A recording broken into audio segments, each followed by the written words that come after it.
Well, ladies and gentlemen, welcome to the Fair Game Podcast. I'm your host, Robert Smith. We got a great guest today who's pretty much done it all in the fair industry.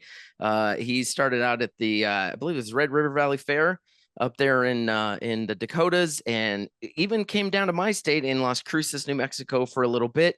And he now resides at the Kansas State Fair. This is Bryan Schulz. Bryan, welcome to the show. Thank you for having me. I appreciate it. It's going to be a great day. Yeah, I was looking at your bio, reading some background on you. You did do a little time down here in New Mexico. That's usually how we say it. You Yeah, did time in New Mexico. exactly. Yes. H- Yep. How was Doñana County for you? It was in the height of the COVID, Okay. so everything was shut down. I started at the Las Cruces Convention Center on a Monday morning, end of July. And on Thursday, I got a call from our city administrator saying the convention center is closed, furlough all your staff, and you will be the only one in the building until further notice. Wow. Yeah.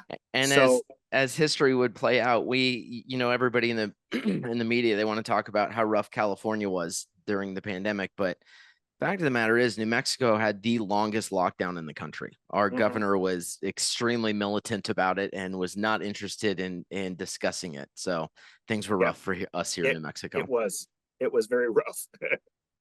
So now, how long did you stick around down there before you went and jumped into Kansas? It was almost a year exactly. Okay, all right. Can you Yep. kind of? I know I kind of highlighted it in the intro. You were in I think was that Fargo? Is that where the West Fargo. Yep. West Fargo?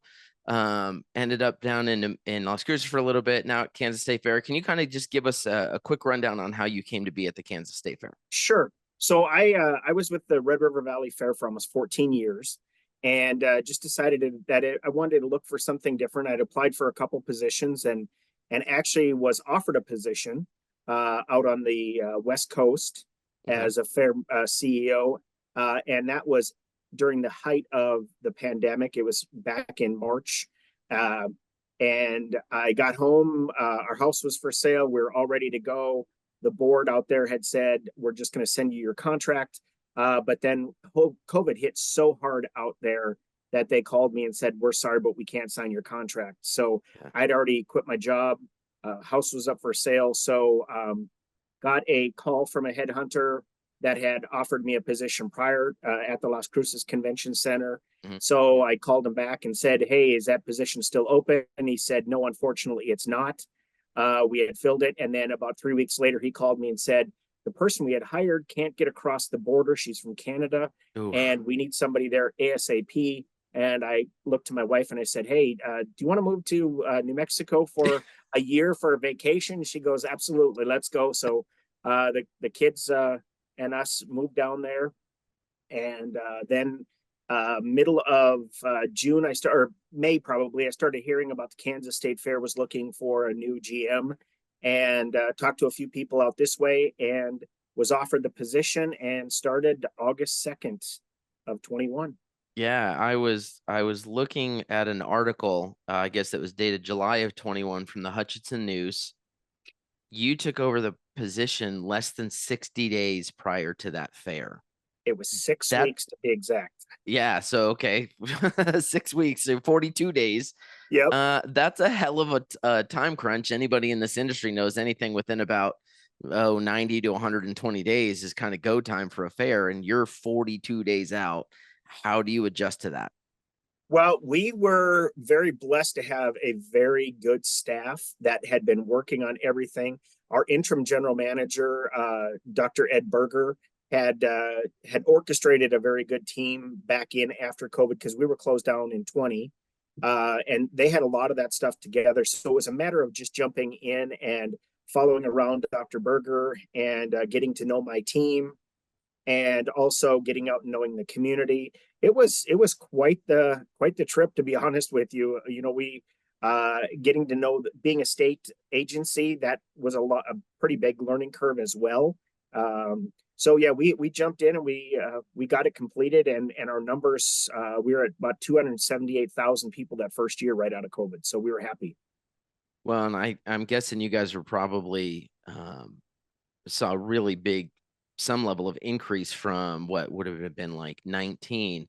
Almost every fair that I worked with going into 21, as they reopened, we're seeing massive crowds turn out. Was that the same for you guys? Actually, not. We were actually No? down from Oh, previous, but we started creeping up. 21, we had 278,000. 22, we had 316. And okay. last year, we were just shy of 331,000. Our average is about 350. Okay. So still in a little bit of a recovery. Okay, Yep. that's interesting because I know like New Mexico, I know when here at the state fair when Dan Morning was getting reopened, um he was excited to get reopened. He didn't even find out, I think it was until July, that the governor would even allow the fair to Right. open. And they go right after Labor Day. So Exactly. they had been tentatively planning, like I had a contract in place to go do the Conjure Fortune machine there, but it was like maybe not, just be aware it might go away. Right. And then I think she was like 12 days before the fair, she says you have to be vaccinated to go to the fair. I remember that. And Dan was like, oh, huh. 12 Yeah. days. How do you put the infrastructure in place to check that? That was a mess. I mean, I knew people who were not vaccinated. The way they were just checking was you could even show them a photo of the vax card. And it's not like they were checking names. They had multiple people go through on one photo. That's my vaccine Exactly. card. This is my It's like, Yep. I don't know. It Well, makes me see, wonder what they really accomplished with the governor doing that. we ran into the same thing. I had met with the governor like 2 weeks prior to our opening, and she had said, we're not going to make it mandatory that everybody wears masks. They don't have to be vaccinated. But then we had an issue where the health department put out a notice 2 days prior saying that everybody had to wear masks. And it was like, no, we didn't say that. And that's, I think, one of the reasons that our attendance was down was because of that. And then they retracted it the Monday, the fourth day in. Finally, they retracted it saying, no, you don't have to. And It then was we too started late. seeing our crowds come back in. It's too late to recover that first weekend though. It's Exactly. you know, Yes. in this industry, so much is dependent on Friday, Saturday, Sunday. And when you kind of when you step in it that first weekend because of something the media says or the governor says, yeah, we dealt with it here. And that first year, I think New Mexico typically runs, I want to say like 450,000, maybe. Yep, I think pretty just close. Yep. over five is what Dan is the record is like 510 or something. And I want to say he was at like 240 that year. I mean, Mm-hmm. I was standing there in the fortune machine, usually getting crowds coming up to me, and I'm like looking up and down Main Where's Street everybody going, at? this is rough. Like, and I expected it like the Monday, Tuesday, Wednesday, but the opening Saturday when it was like 4:30 p.m. and the crowds were what they were, I was like, oh man, this Yeah, is not, it makes it tough. Absolutely. yeah. Yeah, and it's rough for New Mexico because while they're a state agency, they are entirely responsible for their own budget. They don't get a dollar from the state. Yeah. And see, we're the same. We are a fee funded organization. We get a small stipend every year of about 300, or excuse me, 135,000. And that goes directly into a utility fund. And as any fair manager knows, 135,000 for 10 days of fair doesn't even come close to covering the expenses. So Yeah. we're the same way. What we make is what we can spend. We do Yep. get some other stipends to make sure our buildings are up to date to a point. We did receive about $15 million 2 years ago for new asphalt and starting of a new building and stuff like that. But yeah, we're Dan and I are in the same boat. What we make is what we can spend. Yeah. And it's gonna be, rough then was for Dan when he was like, well, we only made so much in 21. And so it took a little bit to, rev things back up. But I'll tell you what, Dan and that staff and Antoinette and JR and all the team there and Raina, like they managed to put together some really good fair since. And Mm-hmm. as of last year, man, the crowds were insane last year. So I think he's feeling really good about where the fair has recovered to. And it sounds like you guys are kind of in the same boat, that it's been a little bit of a slow start, but you're getting back to where you should be. Most definitely, yeah. And we think that with the concert series that we have this year and the lineup of entertainment throughout the grounds and all that stuff, we're expecting to get back into that 350 range. Mhm. So yeah, knock on wood, it's going to be 75, a light breeze and sunny the whole time. Yeah, you cross your fingers for that. Exactly. As I've always said, look, if it's gonna rain, make it Monday and Tuesday afternoon. Don't Yes. make it Saturday afternoon. Just clean off any of the dust that is settled prior. Exactly, just enough. So you mentioned this year's fair. What can guests expect from the 2024 edition of the Kansas State Fair? We are just right around the corner, and we've got like I said, a great lineup of entertainment in our grandstand. We have Winona Judd and Kimberly Perry Okay. coming in. We have the Goo Goo Dolls. We have Riley Green and Ella Langley. We've changed some things up this year. This is going to be our second year where we are doing. We have a fairly strong Latino population, so Okay. we're doing a full Latino day Oh, cool. where we're bringing in mariachi bands and dancers. And we've got a really good band that's going to be coming in and an opener. So it's going to be a full day of entertainment. So we're looking forward to that. That's first Sunday. We also have the Oak Ridge Boys closing out this year's Kansas State Fair. So sales have been just phenomenal for everything that we put out That's so awesome. far. Every time I hear the Oak Ridge Boys coming to a fair, I'm like, are they really still a thing? And then I see the crowd and I'm like, oh my Mhm. God. Yep. Well, Yep. Carly had him up in Nebraska last year. I know you've interviewed her, Yep. and it was almost a complete sellout. So that was Yeah. fantastic, and that's what we're expecting for this year as well. Yeah. Well, fantastic. It sounds like you got a really good thing going on for this year. I'm curious, with all the work you've done with fairs, what is it you love about what you do? I love coming to work every day and just seeing a smile on the face. My biggest, uh, my favorite thing about fair time is going out and just walking around and stopping people and asking them why do you come to the fair? What draws you to it? And just hearing the stories of I've been coming since I was a little kid. My wife and I showed cattle together, and that's how we met. Or I kissed my first girl on the double Ferris wheel, or whatever it is. For sure. Sharing a pronto pup here at the fair. Just all those fun stories. That makes me want to come back to work every day and just say, okay, we're doing something that is increasing the happiness of people's lives, and I think that's kind of the biggest thing. It sounds like you really like creating memories for your guests. Most definitely. And I mean, that's why we think out of the box here at the Kansas State Fair for fun things and I think one of the biggest things that I've learned in being in the fair industry is you've got so many people that have maybe tried something in the past. It maybe worked and it's been phenomenal, or it maybe didn't work and you need to take it and tweak it. And that's the fun part of it is to be able to do that and create something new. So it's not, oh, well, we do that every year here at the Kansas State Fair or at this fair, and creating some new experiences. That's fun. So we've always done it that way is not something you want at the Kansas State Fair. No, not at all. And that's something that I talk to my team about a lot is just because we've always done it, let's change it up. We might get, 150 more people. One thing we started 2 years ago was I said, let's have bingo in the afternoon for some of the seniors that want to come out here and do it. Oh, it'll never work. We've tried that. It'll never work. Well, we had 200 to 300 people at our first bingo session. And it was like, oh, now what do we do? Because we don't have enough prizes, or something like that. Sounds like it worked. And now it's growing into even bigger. So we're doing it like 4 or 5 times during fair. So it's just simple things like that, or spouse calling. I know the Iowa State Fair does husband calling contest.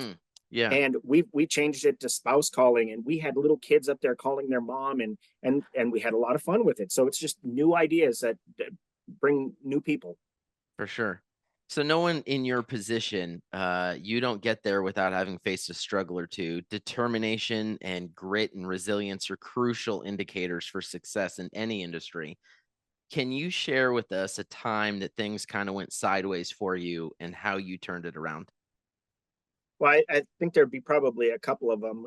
I think probably the most recent one was the position that I didn't get as the CEO, and we just we pivoted and we went a different direction. But when it comes into the fair side of it, when I started here at the Kansas State Fair, one of the first things that I was uh, instructed by the board was we need to look at our racetrack. Our racetrack here on the grounds is a half-mile oval.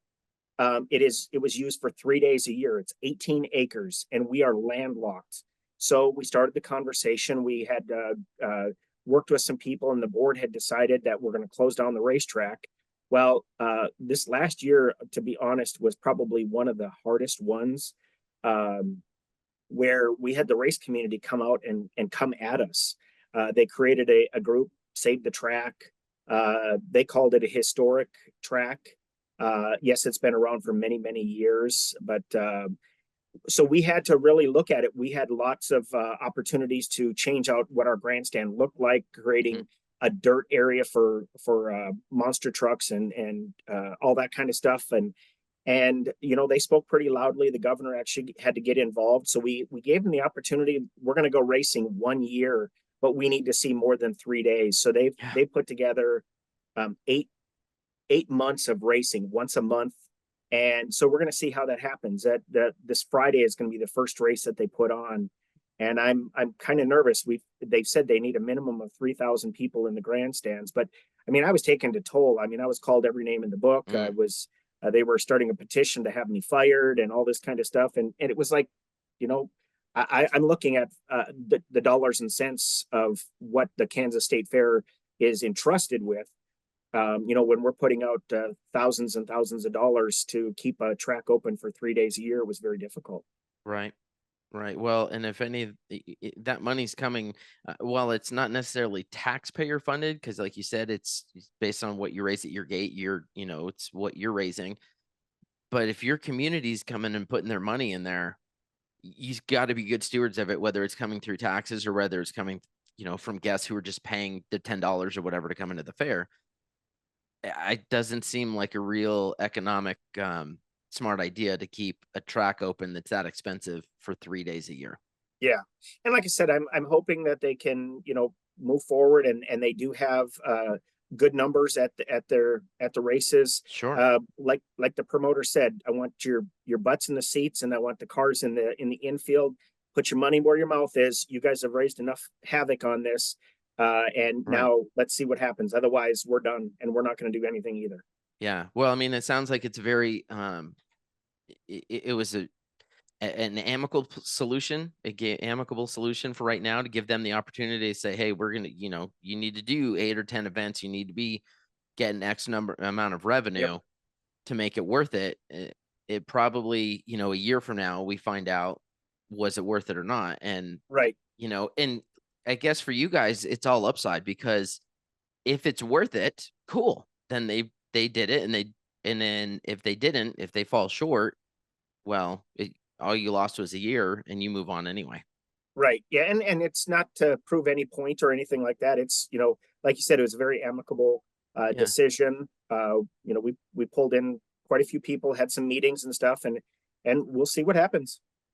Well, good for you guys for trying to find a solution to that one. And it sounds like you've got some goals coming up for the fair. I'm curious as far as what you'd like to accomplish for the fair. What are three important things that you would like to see accomplished in, say, the next 3 to 5 years? Well, I think it's just continuing on some of the things that I've started since I got here. It was interesting. So, you know, the Kansas State Fair is in Hutchinson, Kansas, right in the Tornado Alley. Uh, so when I started, one of the first things that I did was I asked the question of our operations manager, where's our public address system? Well, we don't have one. We've never had one. I said, so how do you tell people to take cover, or if you have an active shooter or something like that, how do you do this? And they just said, well, the highway patrol runs around on their golf carts and tells people to take cover. Well, right there my heart stopped, thinking, okay, safety and security is my number one thing Yeah. on our grounds or any grounds. So I went to the legislature 2 years ago, and I asked for $1 million to put in a public address system. I was awarded that. We have that up and running. That was number one. The biggest thing that we heard from our constituents that were coming, and our guests, saying it's so nice to have these public address announcements. And we actually did all of our emergency ones in Spanish and in English. Hmm. So that's a big thing. The other thing was cameras on the grounds. Not knowing, you know, for safety and security, again, we went out and we were able to, from 16 cameras up to 62 cameras on the grounds. Again, Excellent. safety and security, being able to do that. So it's a lot of it is just continuing the things that we've done. we have created a emergency operations committee here at the Kansas State Fair.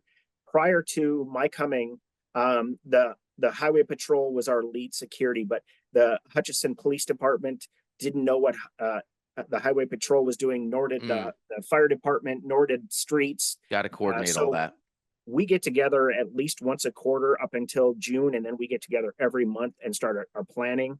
Excellent. We're working with Homeland Security, and we're doing a full tabletop exercise coming this July, where we're talking about an invasion into one of the gates, active shooter, and then also cybersecurity issues, and trying to look at that. So a lot of it is just getting our staff and our team better put together a little better, so we know what's going on if something would happen. We don't know what's going to happen in this world anymore, so it's having that safety and security as a top of mind. Well, I mean, anymore, it could be anything. You could be dealing with an active shooter. You could be dealing with some sort of a pro Hamas group that turns up and decides to start protesting, and people that just try to storm the gate. Like, right, you don't know. And the state of Kansas is constitutional carry, so we really can't do a whole lot.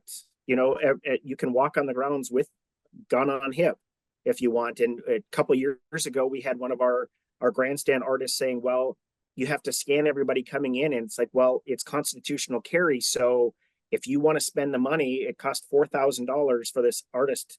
And he said, I want to do it. So we did it. And I don't know if it was to give a better understanding of, we had, 35 guns that walked in, right, but we couldn't do anything about it. Right.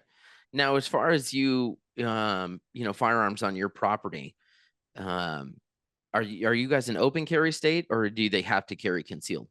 No, it's open carry. It is open carry. Constitutional open carry. Yep.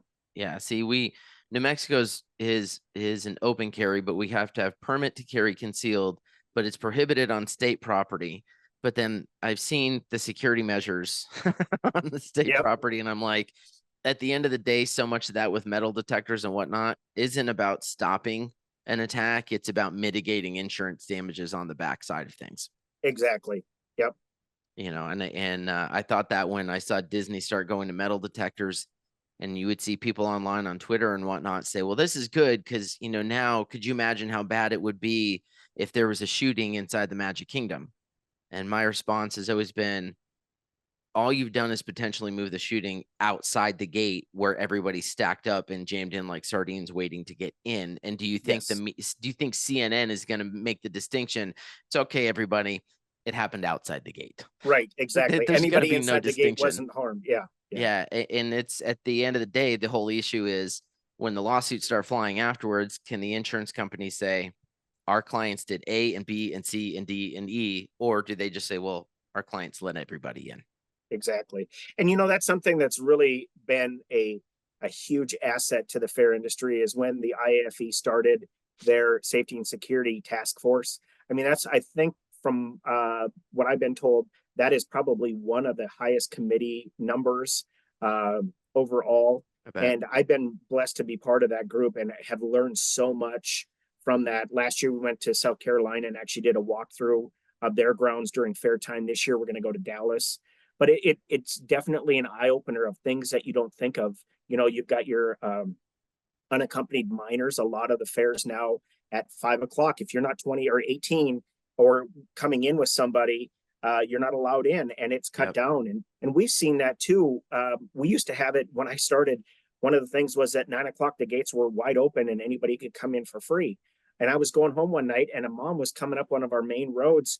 She got down maybe to 2-3 miles an hour, and Junior jumped out of the back door and, did two somersaults and a cartwheel and ran in the fence. And it was like, okay, right there, we're stopping that. And it's $5 to get in after 9 o'clock. And I had a lot of pushback, but my big thing is we know who's coming on the grounds at least till 10:30. We have a better understanding. The mitigation of teenagers coming out and wanting to raise some heck has dropped. So that was a huge part of it. Well, and I've even had to do that with my Play with Giants, my game and activity fun zone. where I mean it's a family fun zone. It's set up with giant games and activities. Everything's ag themed. I just want families to have fun together at the fair. And there's a number of fairs that I've been at where after about 7 o'clock, I start when the wolf packs, as we call them, the Yep. roaming packs of teenagers roll in. That's when I'm like, hey guys, you got mom or dad with you? No. Sorry. And that what I tell them is, the owner of this thing's really strict. I don't want to lose my job. Yeah. Even though I am the owner. I'm like, sorry guys, he's not gonna let anybody in unless they have parents with them. And they go, oh, that sucks. I'm like, yeah, I know. Sorry guys. Because they'll just come in and destroy the place. Because what happens, Yep. what I find is typically at a fair, let's say I'm open from, I don't know, noon to 10 p.m. in the building, somewhere between 7 and 8. The teenagers that have been dropped off with $50 or $100, whatever it is, they're out of money. Hmm. They've been on the rides, they've seen a couple shows, they've eaten food, they've wandered around the grounds. It's now about 8 o'clock. They're bored, and mom's not coming to pick them up until 10. Right. And they find their way into my area. And I'm just like, no, Hmm. no, this is not going to go down this way. Early on, the first few years I did it, I had too many things that were broken, spent too much money replacing things. Then I was finally like, you know what? No, I'm going to just start my own minor admission policy. Right. Yeah.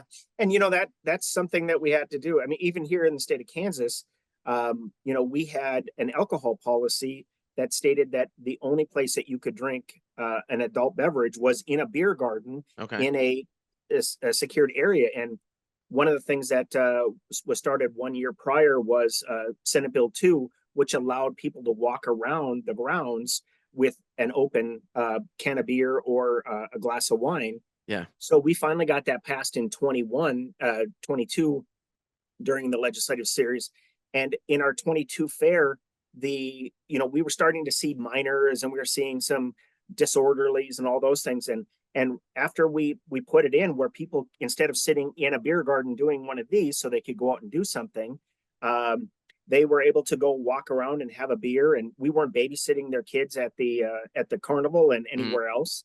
And we saw that our issues dropped down to almost nothing. I mean, our Yeah. highway patrol was saying, "Yeah, we're nervous. We're gonna jack up our numbers," and they said we didn't need to because our incident rates dropped to almost nil. So Interesting. it's one of those things that doing a few things to change it has definitely helped us as well. So with them being allowed to walk around the grounds, do they have to have like a wristband or something like that that shows Yes. that they've been ID checked? Yep. Every time you walk into any of our alcohol establishments, we have a wristband, a different color every day, and you have to So you have can't it reuse it. right, and you have to have it in a clear cup.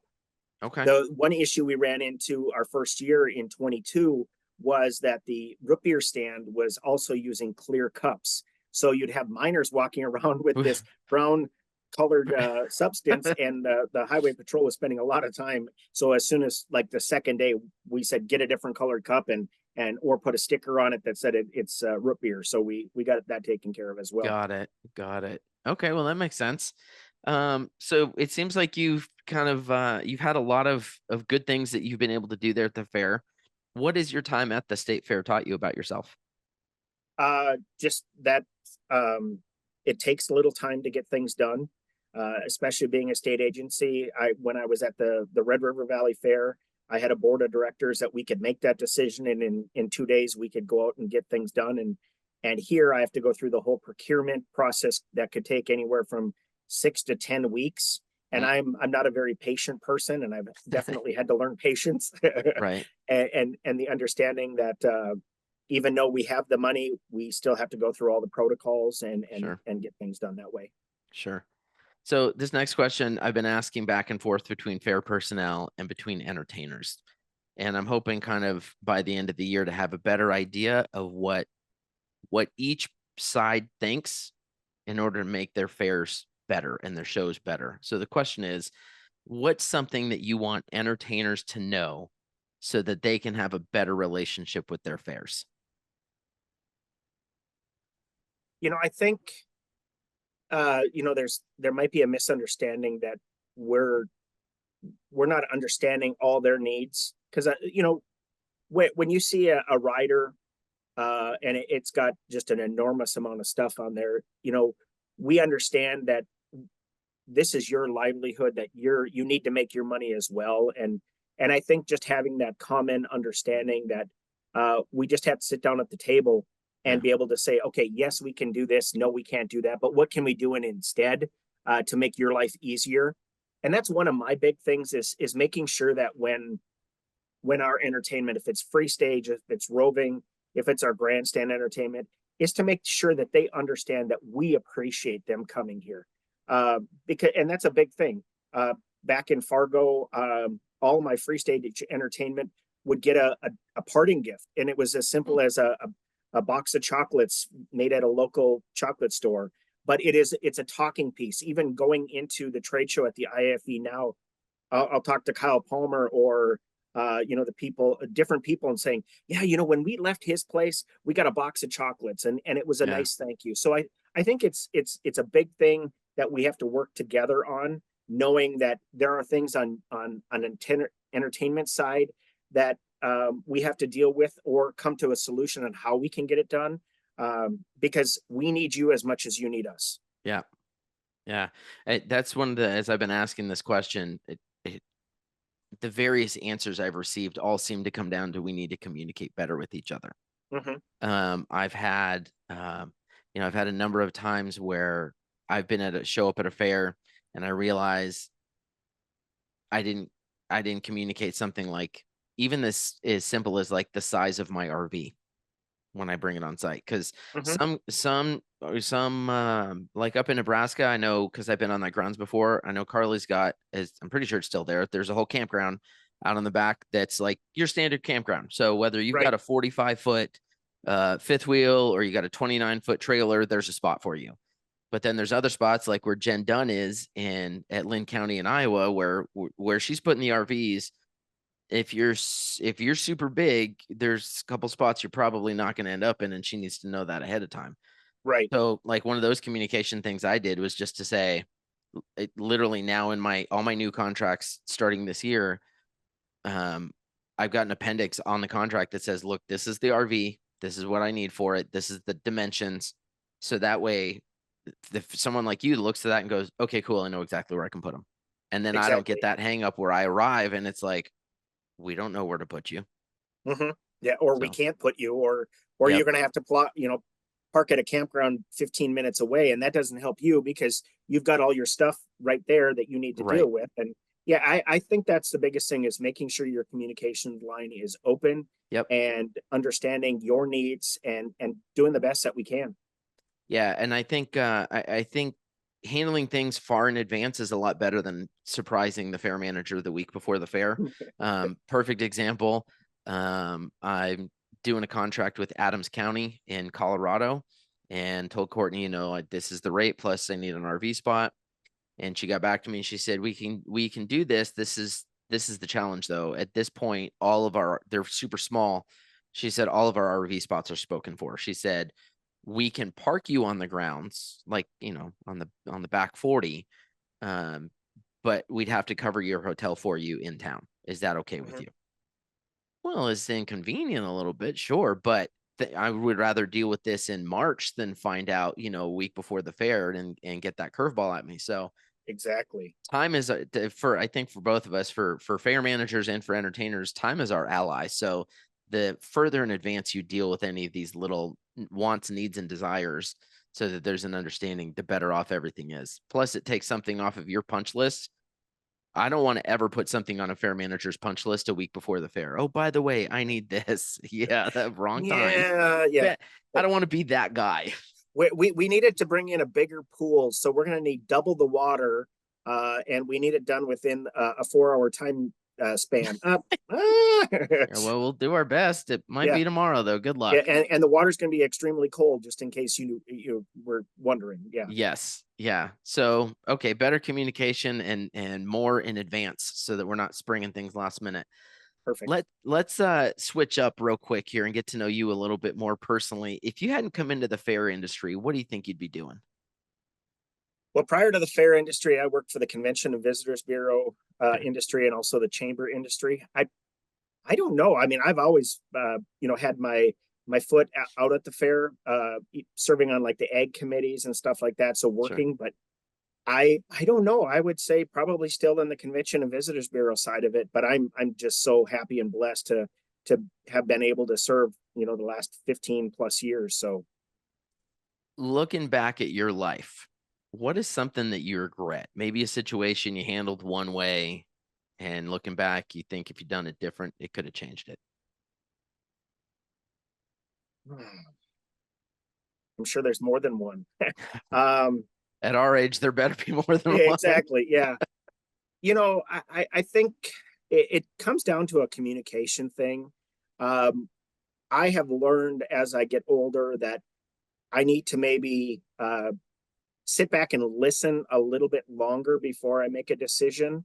And I think there's been a few times where it was no, this is the way it's going to happen, and there is no ifs, ands, or buts about it. And I think maybe in that instance, not only did I lose a friend, but probably lost a little credibility. Mm, So I think that's probably the biggest thing that if I have to throw something out there, is we need to sit back and listen to what's being said. And this goes back to the entertainers as well. The maybe the communication side is there's a reason for what they're looking for, and we need to sit back and listen to that instead of right off the bat say, no, I'm sorry, I can't do that for you. yeah. And maybe there's a way we can make it happen. And I think that was probably my biggest thing prior, is I didn't spend the time to sit and listen to the whole case before I Yeah. made my decision. Yeah. Well, and I think it's funny the way with what you're saying, it reminds me a lot of I don't know if you've ever heard of Chris Voss, who's the FBI negotiator. He wrote a book called Never Split the Difference. Okay. Incredible book on communication and negotiation. Talks about basically he took his career as an FBI negotiator, and he and his son now run a company that does corporate training and how to negotiate. And one of the things, I mean, we're talking as a negotiator, like negotiating with Al Qaeda to not chop people's heads off, Yeah. and so big time life is on the line if you don't get it done. And he always respected the people that he went and negotiated with. He always respected them and made sure to listen, because he said, at the end of the day, even an Al Qaeda terrorist is a human being. Mm-hmm. They want to be heard, they want to have an understanding. And sometimes, um, not even sometimes, every time you go into a negotiation, because that's what it is. When we're as entertainers coming to you guys and saying, hey, this is the price we need, this is what the setup space, and you're going, well, I don't know if I can do that price, but I could do this, or could I do a 2-year deal? Instead of just chopping it off and going, oh, nope, I can't afford that. Or, oh, nope, I don't have the space for that. If you have the communication and listening, all of a sudden you realize what it is that other person needs. Chris gives one of his podcasts that he's on a guest on. He gives a great example where a husband and wife, it's their first Christmas together, and he just wants to get an artificial tree. And she's like, no, I really want to go to like the tree farm and get a real tree. And he doesn't like them because he had a couple of those when he was younger, and they're just a mess and they dry out and pine needles go everywhere. And so their husband and wife are at an impasse. And then he finally sits down with her and he says, what is it about a real tree that you like so much? And she says, I don't know. It's just, the memories. I remember growing up and being with my family when I was a kid, and the smell of the pine needles. And it just feels like Christmas to me. And it brings back such nice memories. Instantly, he's not an adversary anymore, because he approached the discussion as a partnership. And how do we solve this? Instantly, he went to her side. And even though he wasn't really hot on the idea of the real tree, they went and got a real tree, because now he had context and understanding on what it was and what it really meant to her. She wasn't just being difficult and arguing, there was a reason behind it. Mm-hmm. And I think the same thing can happen with us, with entertainers, whether you're a main stage entertainer, whether you're the Oak Ridge Boys, or whether you're Robert Smith with Play with Giants or whatever. Like, there's reasons we need certain things. And listening, man, I think I love that you brought that up, because I think Yep. that's so key to being in a partnership rather than an adversarial relationship.